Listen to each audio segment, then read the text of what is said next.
Real favourite, তবে champions league জিতবে Dortmund, বলেছেন সাবেক ব্রাজিলিয়ান তারকা রিভালদো। চ্যাম্পিয়ন্স লিগ মানেই যেন রিয়াল মাদ্রিদের আধিপত্য। প্রতিযোগিতাটির সর্বোচ্চ 14 বারের চ্যাম্পিয়ন তারা। 15তম শিরোপাটিও ঘরে তোলার খুব কাছে তারা। তবে ব্রাজিলের সাবেক তারকা রিভালদো বলেছেন, রিয়াল ফেভারিট হলেও শিরোপা ঘরে তুলবে 11 বছর পর ফাইনালে পা রাখা বরুশিয়া ডর্টমুন্ডই। বিস্তারিত দেখুন প্রতিবেদনে।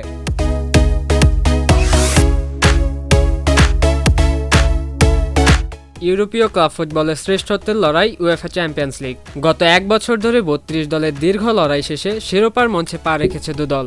ইউরোপ সেরার মুকুট দখলের লড়াইয়ে আগামী 1 জুন ফাইনালে মুখোমুখি হবে ডর্টমুন্ড ও রিয়াল। প্রতিযোগিতাটিতে বরাবরই favourite Spanish giant Real Madrid. সর্বোচ্চ 14 বারের চ্যাম্পিয়ন তারা। দ্বিতীয় সর্বোচ্চ 7 বার জয়ের রেকর্ড আছে এসি মিলানের। অন্যদিকে 1997 সালে প্রথম ও শেষবার শিরোপা জিতেছিল বরুশিয়া ডর্টমুন্ড। নিজেদের ইতিহাসে 2013 সালে দ্বিতীয়বারের মতো ফাইনাল খেলেছিল তারা।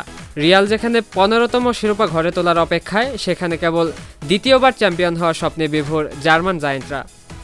ব্রাজিল ও বার্সেলোনার সাবেক কিংবদন্তি তারকা রিভালদো মানছেন চ্যাম্পিয়ন্স লিগের ফাইনালে ফেভারিট রিয়াল মাদ্রিদ। তবে বরুশিয়া ডর্টমুন্ড যেভাবে একের পর এক জায়ান্টকে বিদায় করে ফাইনালে পা রেখেছে, তাতে শিরোপার মঞ্চে তাদেরই এগিয়ে রাখছেন বিশ্বকাপ জয়ী এ তারকা।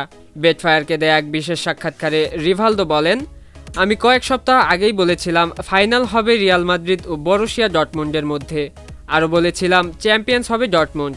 নিঃসন্দেহে রিয়াল মাদ্রিদ ফেভারিট, তবে শিরোপার লড়াইয়ে বরুশিয়া শক্তিশালী হয়ে উঠেছে। ইতোমধ্যে দলটি দেখিয়েছে যে তারা জানে কিভাবে এই প্রতিযোগিতা খেলতে হয় এবং কিভাবে কঠিন ম্যাচ জিততে হয়।